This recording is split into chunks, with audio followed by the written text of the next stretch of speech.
Hello viewers, अस्सलाम वालेकुम and welcome to my channel English with in Baloch. जैसे कि आप सबको पता है कि आज का पेपर कुछ टाइम के बाद आउट हो गया था और पेपर काफ़ी आसान था, इजी था। काफ़ी दोस्तों ने, काफ़ी स्टूडेंट्स ने कमेंट्स किया, व्हाट्सअप किया कि सर पेपर आसान था और कहा कि सर अल्हम्दुलिल्लाह आपने हमें जो पीडीएफ और हमारी जो वीडियो बनाई थी, तकरीबन उसी में से क्वेश्चन आए थे अल्हम्दुलिल्लाह।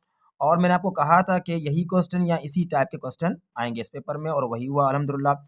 देखिए पेपर तो आसान था, लेकिन याद रखें कि चलो आज का पेपर आसान था, हो सके कल का पेपर इतना आसान ना हो, तो आप अपनी प्रैक्टिस को कंटिन्यू करें। ठीक है, आज का जो पेपर आउट हुआ था, चलो उसके जो कुछ कुछ क्वेश्चन हैं उनको हम समझने की कोशिश करेंगे, पढ़ेंगे ताकि कल जो हमें हमारा जो पेपर होगा, उसमें हमें आसानी हो। ठीक है? तो देखिए हमारा फर्स्ट क्वेश्चन क्या है? Which word does not belong with the others? अब आप मीनिंग तो समझ रहे होंगे, ठीक है? पेपर आपका तो इंग्लिश में ही होगा। अब देखिए काउच, स्पून, टेबल, चेयर। अब देखिए काउच, टेबल, चेयर, ये आपको पता है ये 3 जो वर्ड है ये फर्नीचर के हैं, ठीक है? ये फर्नीचर में आते हैं, लेकिन स्पून जो है वो इसमें बिलॉन्ग नहीं करता है, तो हमारा जो बी ऑप्शन यहाँ पे क्या हो गया? करेक्ट हो गया, okay? Question number 2, coffee is taken in a cup and rice is taken in. आपको पता है कॉफी कप में तो राइस कहाँ होगा? प्लेट में होगा। ये बिल्कुल इजी क्वेश्चन था। तीसरा क्वेश्चन जरा देखें गौर से। Arrange the words given below in a meaningful sequence. अब यहाँ पे आपके पास जो वर्ड्स हैं उनको हमें अरेंज करने हैं, ठीक है? देखिए यहाँ पे अब देखें, पहले तो मैं अगर आपको ऑप्शन बता दूं तो यहाँ पे इसका जो ऑप्शन डी ये करेक्ट हो गया, ठीक है? डी ऑप्शन इसका करेक्ट है। अब कैसे करेक्ट है देखें। देखिए सबसे पहले अगर हम कहीं एंट्री करेंगे तो हमारे पास क्या होनी चाहिए? की होनी चाहिए, ठीक है? अच्छा, की के बाद ज़ाहिरा की किसकी होगी? दरवाजे की होगी। उस दरवाजे में क्या होगा? आपको पता है लॉक लगी होगी, ठीक है? लॉक हम जब खोलेंगे तो फिर हम रूम में एंटर करेंगे और रूम में एंटर करने के बाद फिर हम लाइट वगैरह या कुछ भी स्विच ऑन करते हैं, ठीक है? तो यहाँ पे देखो 1 2 3 4 5, तो हमारा डी ऑप्शन क्या हो गया? करेक्ट हो गया, ठीक है? क्वेश्चन नंबर 4 देखते हैं। Arrange the words given below in a meaningful sequence, ठीक है? देखिए यहाँ पर ये सीरीज में नहीं है, लेकिन आप क्वेश्चन को नोट करें, ठीक है? Police arrest lockup thief stealing. अब देखिए यहाँ पर आप नोट करें कि सबसे पुलिस तब आएगी जब कोई मतलब चोर वगैरह ऐसा कोई वाक़या करेगा। तो यहाँ पे देखिए अगर आप नोट करेंगे ना, आप देखिए आप अपने माइंड को भी यूज़ करें, इतना परेशान नहीं होना। यहाँ पे 4 है, देखिए यहाँ पे डी ऑप्शन में 4 कहाँ है? देखिए यहाँ पे 4 यहाँ पर है, ठीक है? पहले तो चोर होगा, ठीक है? चोर चोरी करेगा, यहाँ पे 4 है, तो हमारा ये क्या है? सी ऑप्शन करेक्ट हो गया। आपको पता है चोर क्या करेगा? वो चोरी, तो चोरी हो गई, ठीक है? उसके बाद ज़ाहिर है पुलिस पुलिस को अरेस्ट करेगा, अरेस्ट के बाद आखिर में क्या करेंगे? उसको लॉकअप करेंगे। तो हमारा यहाँ पर ये सी ऑप्शन करेक्ट हो गया। हालाँकि ये इस क्वेश्चन से मैं एग्री, क्वेश्चन तो यहाँ पे आंसर यही होना चाहिए और यही भी है। मैं इस क्वेश्चन से एग्री नहीं करता हूँ, क्योंकि थीफ जो है ना वो तब चोर कहलाएगा, उसको हम तब चोर कहेंगे जब वो चोरी करे। खैर यहाँ पे छोड़ दें, जो उनका क्वेश्चन था उन्होंने किया बनाया है, हम आगे चलते हैं। देखिए question number 5, arrange the words given below in a meaningful sequence. Student, teacher, classroom, lesson, homework. देखें एक बात मैं फिर कह रहा हूँ कि इतना इसमें डीप जाने की ज़रूरत नहीं है। आप अगर बिल्कुल शार्प माइंड है ना, आप समझ जाएंगे। आप देखें, आप स्कूल टीचर आप रह चुके हैं या आपने स्कूल में पढ़ा है, तो आपको पता है होमवर्क कब देते हैं हम जैसे जैसे कि मैं टीचर हूँ। अब मैं होमवर्क कब दूंगा? मैं होमवर्क हमेशा लास्ट में दूंगा, क्योंकि अभी भाई घर का काम है, घर जाना है। तो ये पाँचवें नंबर। अब देखें लास्ट में 5, अब देखें यहाँ पर लास्ट में 5 कहाँ है? तो लास्ट में ये 5 है। तो मतलब ये जो हमारा सीक्वेंस रही है, ये लास्ट में 5 है, यहाँ तो और 5 है ही नहीं। यहाँ होता तो फिर हम बहुत गहराई में ज़्यादा सोचते हैं, लेकिन यहाँ पर लास्ट में 5 है, तो ये हमारा सी ऑप्शन क्या हो गया? करेक्ट हो गया, ठीक है? अगर इसको आप समझना चाहें ना, अगर इसको समझना है, देखें सबसे पहले क्या है? स्टूडेंट, ठीक है? अब जो स्टूडेंट है वो कहाँ जाएगा? क्लासरूम में, ठीक है? यहाँ पे क्लासरूम में गया। क्लासरूम में कौन है? टीचर है। टीचर का काम क्या है बाद में? पढ़ाना। अच्छा, पढ़ाने में आखिर में क्या करेंगे? वो होमवर्क देंगे। तो इस तरह के ये सीक्वेंस आप इस तरह भी ज़हन में लगा सकते हैं, पढ़ सकते हैं, ठीक है? आगे चलते हैं। Question number 6, arrange the words given below in a meaningful sequence. Constable, DSP, assistant, sub inspector, sub inspector, inspector. देखें अब यहाँ पे ये तो अब बहुत इजी भी क्वेश्चन है। आपको पता है जैसे कि अभी आप कांस्टेबल टेस्ट की तैयारी कर रहे थे, ठीक है? सबसे पहले आप कांस्टेबल बनेंगे, ठीक है? कांस्टेबल आप बनेंगे। कांस्टेबल के बाद जब आपका क्या होगा कि आप जो है ना एएसआई, असिस्टेंट सब इंस्पेक्टर। अब ये 1 और 3, 1 और 3 कहाँ है? ये देखो 1 और 3, और कहीं और 1 3 यहाँ पे नहीं है। तो पेपर उन्होंने बहुत ईजी बनाया है, आप इसमें बिल्कुल नहीं घबराना है। अगर आप घबरा गए यहाँ पर तो आपसे क्वेश्चन रॉन्ग हो जाएंगे, तो यहाँ बिल्कुल ईजी लेना है आपको, ठीक है? यहाँ पे ये क्वेश्चन इतने हार्ड नहीं है, परेशान नहीं होना है यहाँ पर। आप कांस्टेबल बनेंगे, फिर आप एएसआई में हो जाएंगे। ऐसे के बाद फिर आप क्या बनेंगे, सब इंस्पेक्टर बनेंगे। सब इंस्पेक्टर के बाद आप इंस्पेक्टर बनेंगे और लास्ट में आप डीएसपी। अगर इतना भी याद नहीं तो इसमें देखिए लास्ट में क्या है, डीएसपी है, और डीएसपी यहाँ पे देखिए आखिर में क्या है, 2 है। तो आप इस तरह भी इसको समझ सकते हैं। तो हमारा ये जो ऑप्शन क्या है, डी ऑप्शन यहाँ पर हमारा क्या हो गया, करेक्ट हो गया। ठीक है, तो इसको आपको ध्यान में रखना है। तो क्वेश्चन बिल्कुल ईजी है। आगे चलते हैं। Question number 7, how many continents are there on the globe. बिल्कुल आंखें बंद करके आपको ये टिक करना था।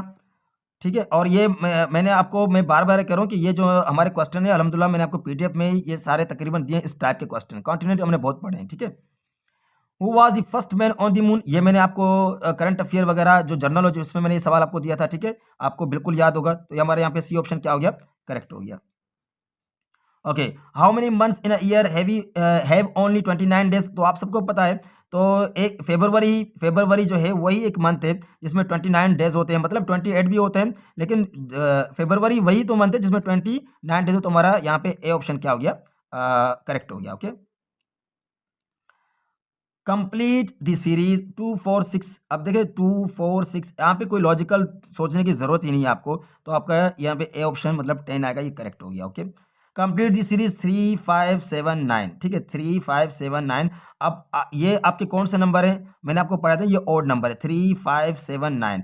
अब यहाँ पर आपके पास 9 के बाद देखिए यहाँ पे 13 भी है और 11 भी है, लेकिन आपको पता है जो 9 के बाद आप कौन सा नंबर आप इसमें ऐड करेंगे। तो ज़ाहिर है 9 के बाद आप क्या करें, बी ऑप्शन आपका 11 जो है वो क्या हो गया, करेक्ट हो गया। ठीक है, यहाँ तक हमें हमें जाने की जरूरत नहीं, तो हमें हमारा बी ऑप्शन यहाँ पे क्या हो गया, करेक्ट हो गया। एक बार इस तरह के क्वेश्चन भी किया था कि सर यहाँ पे तो 13 भी ऑड नंबर है। फिर देखिए अगर यूं आपका माइंड है, देखिए यहाँ पे 2 में 3 में आप 2 प्लस करेंगे 5, 5 में 2 प्लस करेंगे 7, 7 में 2 प्लस करेंगे 9, 9 में 2 प्लस करेंगे 11। तो इस तरह भी ये क्वेश्चन है, पर ये ऑड नंबर है। ओके, अच्छा question number 12, complete the series 12 14 16 18। अब यहाँ पे 12, ये 14, ये 16, ये 18 बिल्कुल इजी है। तो भाई आगे क्या हो गया, 20 हो गया। तो इसमें देखिए पेपर कितना आपका आसान है और इजी है। ठीक है, तो आप इसमें टेंशन आपको नहीं लेना है, रिलैक्स होकर पेपर करना है, बैठना है, इंशाल्लाह आप क्लियर करोगे। और मैं कह रहा हूँ ये पेपर बहुत आसान है। तो अभी 40 मार्क्स 50 से नहीं चलेगा, आप 70 प्लस मार्क्स आपके होंगे तो आपको बहुत चांस होंगे। ठीक है, क्योंकि पेपर बहुत इजी है, इजी है तो कंपटीशन होगा, तो मतलब हर कोई पेपर कर लेगा। ठीक है, तो कुछ ऐसे क्वेश्चन होंगे जो हार्ड हो सकते हैं, बाकी पेपर कंप्लीटली जो है ना वो इजी है। क्वेश्चन नंबर 13 देखते हैं, कंप्लीट दी सीरीज 11 13 15 17। ठीक है, अब यहाँ पे अगर वही ऐड करेंगे, 11 में 2 13, 13 में 2 15, 15 में 2 17, 17 में 2 19। तो ये आपका ऑप्शन क्या हो गया, करेक्ट हो गया। Okay, complete the series A B C D E F G H I J K L. कहाँ है भाई जे के एल, तो ये बच्चे भी कर लेते हैं। ठीक है, ये क्वेश्चन को complete the series X Y Z U V W R S T. देखिए यहाँ पर इन्होंने क्या किया है, मतलब इनको उल्टा तरीके से शुरू किया है। ठीक है, तो यहाँ पर आपको एक चीज़ नोट करने के, जो आप एबीसी इस तरह का क्वेश्चन देखें आपके पेपर में भी रिपीट होंगे। यहाँ पे तो सीरीज में तो यहाँ पे नहीं है, तो आपको इस तरह के भी याद होने चाहिए।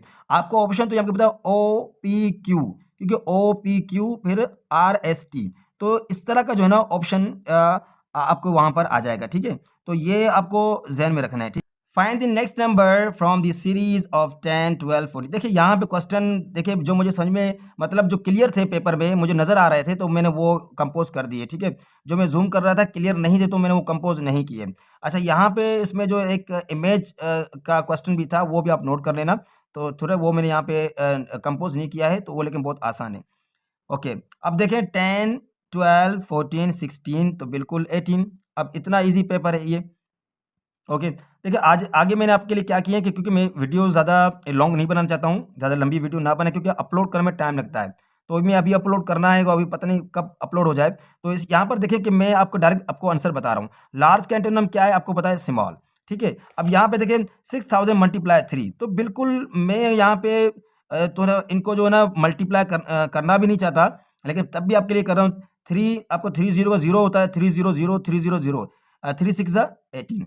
तो ये बिल्कुल आसान है। तो मतलब ये 3 4 क्लास के बच्चे भी मैं कहता हूँ हम उनको ये क्वेश्चन देते हैं वो कर लेते हैं, 2 3 क्लास के बच्चे कर लेते हैं। यहाँ पर आगे चलते हैं।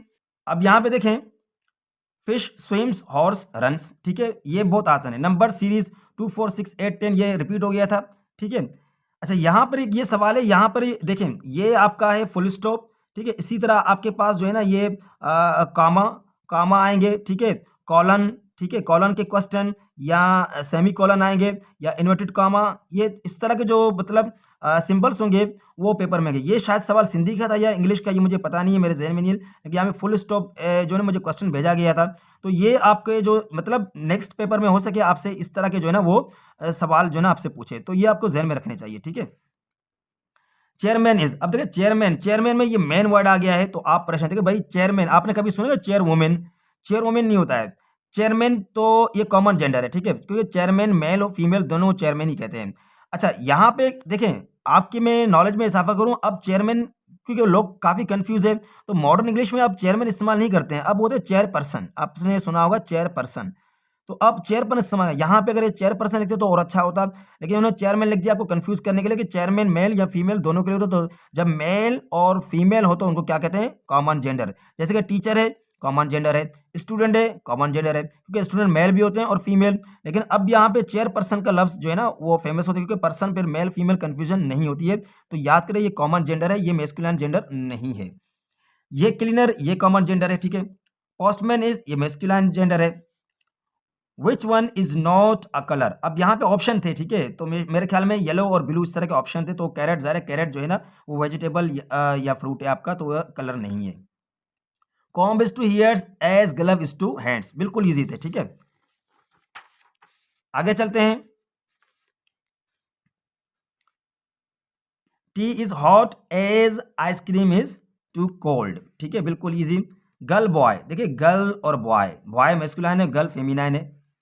विच one is not a vehicle, देखिए यहाँ पर ऑप्शन हो गए कार बस वगैरह, तो यहाँ पे चेयर लिफ्ट जो है वो आप ऑप्शन नंबर क्या है करेक्ट, क्योंकि व्हीकल आपके कार बस ये आपके व्हीकल होते हैं। ठीक है, बोट अपोजिट, देखिए बोट का अपोजिट क्या है? जो लैंड व्हीकल होते हैं, मतलब जो ज़मीन पर चलते हैं, तो ज़ाहिर है वो बस कार वगैरह होते हैं। तो यहाँ पे ऑप्शन आप देख लेना, तो ये बिल्कुल ईजी क्वेश्चन है। ठीक है, desert opposite, desert opposite forest है। ये मुझे ऑप्शन शायद मैंने थोड़ा नोट नहीं कर पाया, तो बहरहाल ये ऑप्शन आप देख लेना कि क्योंकि इनके और भी जो है ना जो ऑप्शन दिए गए हैं उन्हीं में से हमें जो है ना चूज करना है। ठीक है, तो डिजर्ट का क्योंकि डेजर्ट तो रेगिस्तान और फॉरेस्ट हो गया। ठीक है, स्काई अपोजिट ग्राउंड।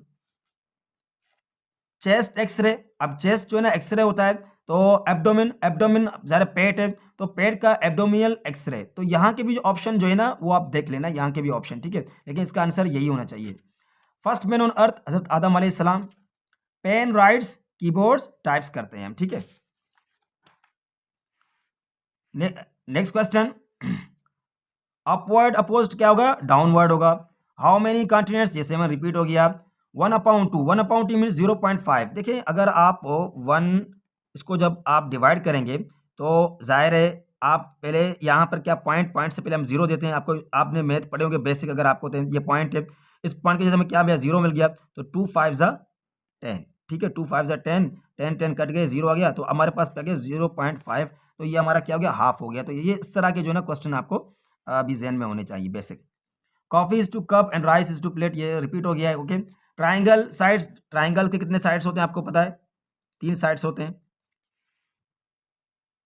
अच्छा, क्वेश्चन नंबर 35 देखते हैं। ठीक है, अब 18 प्लस 15 33, ये तो बिल्कुल इजी क्वेश्चन होते हैं, बच्चों वाले क्वेश्चन है। Choose the even number from the below. देखिए मैथ्स में मैंने आपको पढ़ाया था, जो इवन नंबर होते हैं 2 4 6 8, ठीक है 10, ये इवन नंबर होते हैं। तो वहाँ पे ऑप्शन थे, इवन नंबर क्या है? 2 है। ठीक है, choose the odd number from the below. Odd number मैंने आपको बताया था 3 5 7 9 11 13, तो ये हमारा 3 क्या ऑड नंबर हो गया। ठीक है, क्वेश्चन नंबर 39। देखिए सीरीज आगे पीछे हो सकते हैं नंबर्स, तो मैंने इन पे तवज्जो नहीं, आप क्वेश्चन को तो तवज्जो में देखें। The correct unit for मयरिंग milk is, अब देखिए हम मिल्क को मेजर किस में करेंगे? लीटर में। ऑप्शन आपको होंगे तो यह है। क्वेश्चन नंबर 41, 400 मल्टीप्लाई 6, आप इसको मल्टीप्लाई करेंगे तो बिल्कुल आपको ये आंसर आ जाएंगे। ये देखिए ये भी मल्टीप्लाई के क्वेश्चन है, ये आसान है। ठीक है, मैं अभी इनको क्या मल्टीप्लाई करूं आपके लिए, तो जाहिर है मैं टाइम ज़ाया ना करें। तो इस तरह के क्वेश्चन देखिए आपको, मतलब आपको मल्टीप्लाई, ये मल्टीप्लाई, ये और डिवीजन, इनकी आपको जो है प्रैक्टिस बहुत अच्छी करनी होगी, और है तो ईजी होंगे। ठीक है, अच्छा जो क्वेश्चन जैसे कि आपके पास मेस्कुलिन फेमिनिन इस तरह, ये जो मतलब पेपर हम कर रहे हैं, ये हमें आइडिया मिल रहा है कि कल के हमारे पेपर में किस तरह किस टाइप के क्वेश्चन आएंगे। अच्छा यहाँ पे देखिए question number 1, singular and plural, ये मैंने आपको याद है इर्रेगुलर नाउन का मैंने पीडीएफ आपको भेजा था, उसमें फुट और फीट का। तो इर्रेगुलर नाउन आपको जो है ना आने चाहिए, जैसे शीप है, शीप का शीप ही होता है। इसी तरह फिश है, फिश होता है, और इसी तरह हमारे पास जो फ्रूट है उसका भी फ्रूट ही होता है। लेकिन याद है आपको जो सैंपल पेपर इन्होंने फ्रूट्स दिया था, अगर वहाँ पे फ्रूट का ऑप्शन होता तो हम फ्रूट क्लिक करते हैं, लेकिन फ्रूट्स दिया तो हम फ्रूट्स हमारा सही है। इसी तरह फिश का अगर फिशेस लिखा होगा, फिश ना लिखा होगा तो हम फिशेस को ही क्लिक करेंगे। तो वो आपको वहाँ पे उसी ऑप्शन के हिसाब से आपको टिक करना पड़ेगा, ठीक है। देखें, और क्वेश्चन भी आगे चलते हैं। The antonym of the word rough is smooth. अब आपको जो है ना सिनोनिम एंटोनिम्स ये आपको मतलब इसकी प्रैक्टिस करनी होगी, बेसिक करनी। The antonym of the word different is, different की मीनिंग आपको पता है मुख्तलिफ, तो यहाँ पे क्या हो गया, सेम हो गया। The antonym of the word complete is incomplete. The word peacock, अब पीकॉक आपका क्या है, मैस्कुलाइन है, ठीक है। इसका अभी यहाँ पे हो सके पीकॉक आपसे जो है ना मैस्कुलाइन पूछा होगा, अगर आपसे ये फेमिनाइन पूछे तो आप क्या इसका, तो वो है पी हैन, ठीक है। पीकॉक का क्या हो गया, पी हैन। हैन यहाँ पे लफ्ज आपको याद करना है। तो आपको मैंने आप शायद आपको मैस्कुलाइन और फेमिनाइन की भी लिस्ट सेंड की थी, तो मेरे पास वो भी लिस्ट है। तो वैसे ही ये इजी होते हैं, तो लिस्ट की ज़रूरत नहीं पड़ेगी आपको, आप जो है ना गूगल वगैरह से कहीं से भी पढ़ सकते हैं। The word girl is feminine है। दी वर्ड टीचर, अब word teacher common gender, common gender आप समझ गए हो। देखिए यहाँ पर मतलब जेंडर पर आपको प्रैक्टिस करनी होगी, सिंगुलर प्लूरल पर प्रैक्टिस करनी होगी, एंटेनम सिनोनिम इन पर प्रैक्टिस। तो ग्रामर के क्वेश्चन देखिए यहाँ पे इसमें नहीं है, शायद अगर होंगे तो मुझे क्वेश्चन वो नहीं मिले हैं। बहरहाल जो क्वेश्चन आपके सामने है, इससे आपको आइडिया हो गया कि इंशाल्लाह कल का पेपर कैसा होगा। हो सके कल का पेपर इतना ईजी ना हो, पर मैं नहीं समझ इतना ईजी मुश्किल होगा, ईजी ही होगा। पर तब भी आप जो है ना अपनी प्रैक्टिस कंटिन्यू करें, और इंशाल्लाह जो है ना कल का जो पेपर आउट होगा शायद मैं उस पर वीडियो ना बना सकूं, कोशिश तो करूंगा। और आप जब क्लियर करेंगे इंशाल्लाह कर भी लेंगे, फिर हम जो है ना इंटरव्यू की जो है ना वो तैयारी करेंगे, और मैं इंशाल्लाह उसमें आपको ऐसे क्वेश्चन या टिप्स बताऊंगा, तो आप उसमें इंशाल्लाह क्लियर कर लेंगे। तो यहाँ तक के लिए अल्लाह हाफ़िज़, अपनी तैयारी करें, मेहनत करें, और इंशाल्लाह मेरी दुआ है कल के टेस्ट में आप इंशाल्लाह टॉप करेंगे। अल्लाह हाफ़िज़।